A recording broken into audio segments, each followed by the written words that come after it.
Okay guys, so if you are not comfortable with your trig circle, this lesson hopefully, or your unit circle, sorry, hopefully this lesson will help you with that because we're going to be analyzing it quite a bit as we're solving these. So I'm going to start out with just this first example here that says find the solutions of the equation sine of theta equals 1/2. And they're saying then there's two scenarios they want you to think about. One is just if we're within this interval from 0 to 2 pi. That's kind of what we're used to looking at. So the unit circle, right? One time around. And then B is saying, what if it's any real number? So I could go beyond 2 pi at that point, and I could also go into the negatives. So we need to think about how to write that without having to write out every single piece.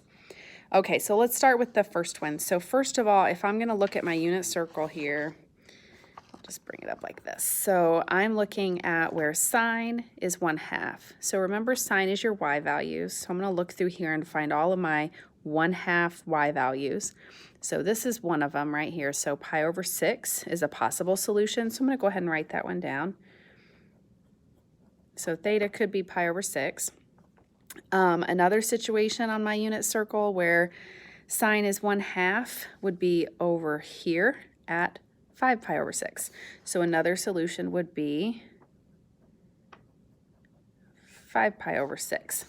So then anywhere else on my unit circle where sine is 1/2, it doesn't happen because this would be negative 1/2 here.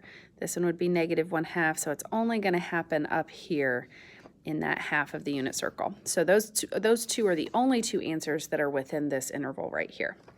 Another way that I could have thought about it though, so let's think about this. Now this one specifically said go between 0 and 2 pi. If they said it could be any real number, one thing that you could think about is if I'm right here, if I go, okay, so I'm trying to think of a good way to say this. So one way that I could say it is, let's start here. Let's go to pi and then back pi over 6. So 1/6 pi, right? So you could say pi minus pi over 6. That's a possibility. If you're trying to kind of generalize it a little bit, that's one other way that you could say that. But I would just stick with your basics. Look at your unit circle, find those values, and then put those in there, okay? Okay, the other situation though is this, what if it's any real number that we're talking about? So now let's think about how to generalize this. The way that I would generalize it is I would look at what trig function we're looking at. So in this case, I'm looking at sine. And what is the period of that function? So the period of sine is 2 pi. And again, it's on this reference sheet. If you keep using this reference sheet, it's really helpful. So if you guys want another copy of this, let me know. I can give one to you. But the period on this one is 2 pi over the absolute value of b. Again, though, if we're talking about a unit circle, it's really just 2 pi, right? So 2 pi, 2 pi, 2 pi, if I'm just talking about a basic sine function. Okay, so in this case, if I'm talking about a period of 2 pi, I have to think about what is going to happen on that unit circle. So right here, if it's happening at pi over 6, it could happen another 2 pi after that, right? So let's look at the actual graph. So it was at 1/2 at pi over 6, which, let's see, 1/6 pi would be like down here somewhere. So 1/2 is right here. It looks like it's showing up right there. So the question is, when is that going to show up again? Well, it happened at 5 pi over 6, which was right there. But then it would happen again if you go past 2 pi. It's going to happen again right here, right? And then it's going to happen again. If I extend this graph and keep going, it's going to keep showing up in those situations. So if I'm talking about this one right here, that could be written as that pi over 6 that I started with, so kind of that starting point, plus go up an interval of 2 pi times whatever. So let's say n was 5. I could take pi over 6 plus, this would be 10 pi, and I would still end up at 1/2 on that graph with a y value of that. Okay, so another situation, the other one, would be when it was 5 pi over 6. The same thing's going to happen. If I add some multiple of 2 pi, I'm still going to end up at that same spot again, 1/2. So those are both solutions to that. Okay, so the period has a lot to do with it, but I will also point out in, I think even the next one, sometimes, no, not this one, but another one that's coming up, sometimes this happens more often than just 2 pi. So even though the period is 2 pi, maybe it's happening every pi value, right? These two weren't really, I didn't have a good way to say that. I just needed to list them separately, but I'll point out what I mean by that in a minute. Okay, so example 2. Find the solutions of the equation tangent of u equals -1. Now remember, tangent is sine over cosine. So when I'm looking for that, I'm looking for points on my graph where sine over cosine is going to give me this. So on my unit circle, I'm looking for what could I divide sine divided by cosine and end up with -1. So the hope is that those two values would be the same, except one of the signs would be negative. So I'm kind of noticing right here that happens. So at 3 pi over 4.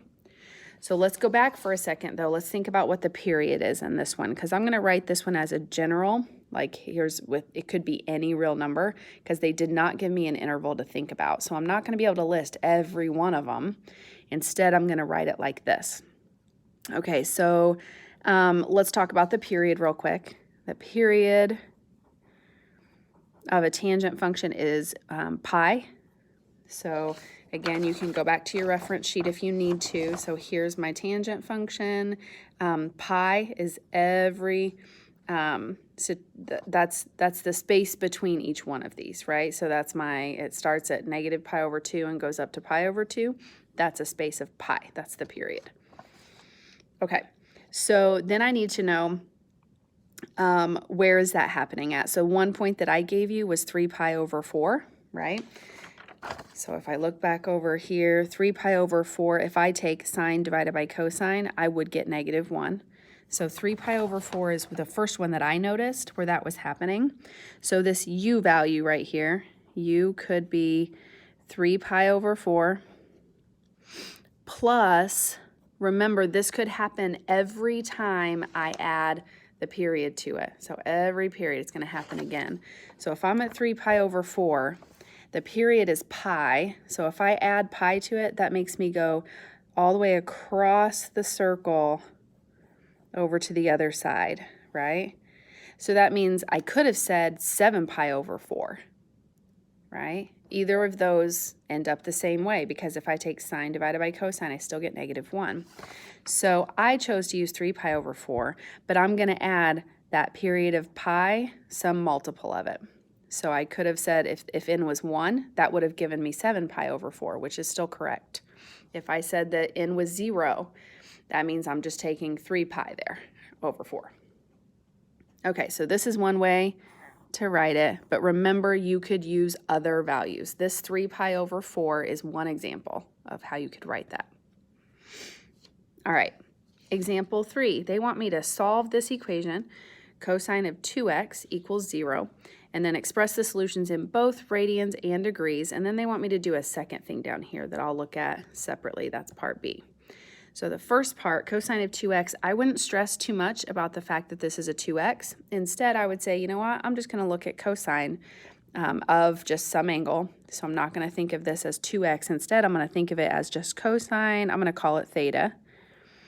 So I'm getting rid of this for the time being and saying, what happens if this is just theta?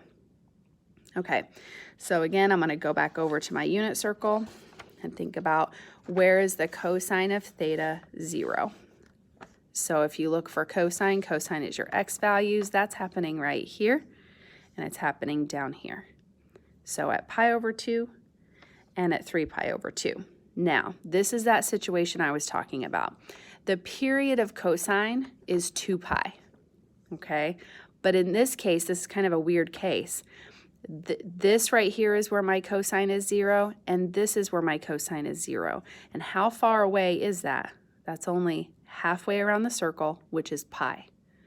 So really, my period in this case is pi. Now, another way you could look at that is just look at the graph and figure out where is that? Where is cosine happening at where is it 0? So right here and right here. So my period is from 0 all the way up to 2 pi, but it's hitting this 0 in 2 particular spots, and they are exactly pi away from each other. So I could say that the period is pi instead, rather than having to write. So if I stuck with 2 pi, I would have to write 2 cases. One where I said this one plus 2 pi n, the other one where I said this one plus 2 pi n. So to avoid that, I'm going to say it's really just happening every pi. Okay?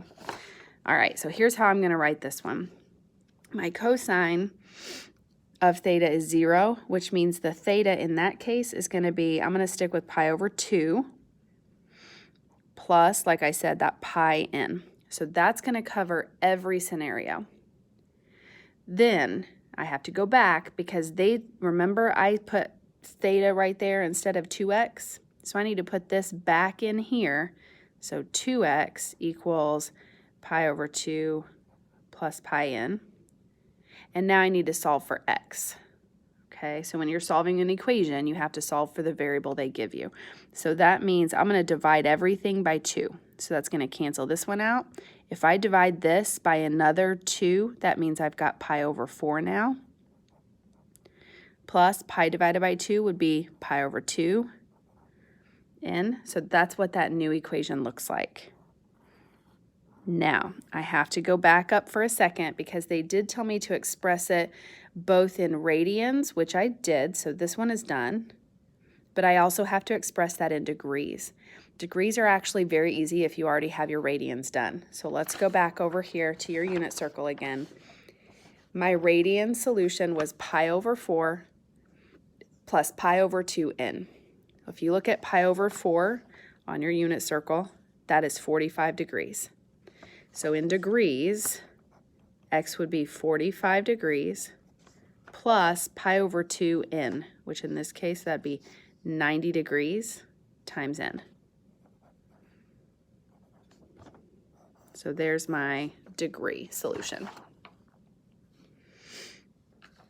Okay, now this next part, find the solutions that are in the interval. So they're giving me an interval this time, and equivalently 0 to 360. So now they're saying, okay, I want this interval, but I want it both in radians and degrees. That's basically what that means, okay?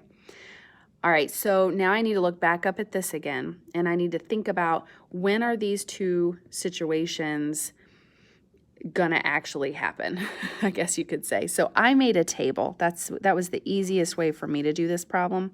I was able to say, okay, what happens if n is, maybe it's 0, maybe it's 2, maybe it's -3. So I need to come up with some values here where this could happen. So I'm going to start with a negative just to see if I need the negative values. So let's say I start with -1. Now I'm going to do two different things. I'm going to look at my radian value, so pi over 4 plus pi over 2n. I'm also going to look at my degree value. Okay, so when I plug 1 in here, -1, I'm sorry, that gives me pi over 4 plus pi over 2 times -1. Okay, so that's the same thing as pi over 4 minus pi over 2. That's a negative pi over 4. So then I have to ask myself, is this in that interval that they were asking me for? It is not. So if it's not, I'm not even going to worry about doing this one either because I know that's also not in the interval. It's just in degree instead of radians. So let's look at 0. So if I do pi over 4 plus pi over 2 times 0, this is 0, so that makes it just pi over 4. That is in this interval. So that's one of the solutions that hits this interval kind of restriction. So pi over 4 is one of them. I then need to find the same value except in degrees. So again, sorry, I need to plug in 0 right here. That would give me 45 degrees. So 45 degrees is a solution. Pi over 4 is a solution. Okay, so I'm going to do the same thing and plug in some positive values here and see what happens. If I plug 1 in right here, I end up with 3 pi over 4. So just to shorten things a little bit, I'm going to go ahead and tell you what I get. You can work this out on your own and get it. So those two values, those are in my interval, so that's fine. If I plug in 2, I get 5 pi over 4 and 225 degrees. Again, that's still in that interval. If I plug in 3, I get 7 pi over 4 or 315 degrees. Again, still in my interval, so I'm fine with that. If I plug in 4, so you got to keep plugging them in until you're out of your interval. That last one would be 9 pi over 4, or in degrees, that's 405 degrees. That is no longer in my interval, right? So this is not a solution, but these are. Okay, so probably the best way to write that, I would probably write them out and say, okay, my solutions are pi over 4, 3 pi over 4, 5 pi over 4, and 7 pi over 4. In degrees, that would be 45 degrees, 135 degrees, 225 degrees, and 315 degrees. Okay, so let's stop there and I'll do the rest in a second video.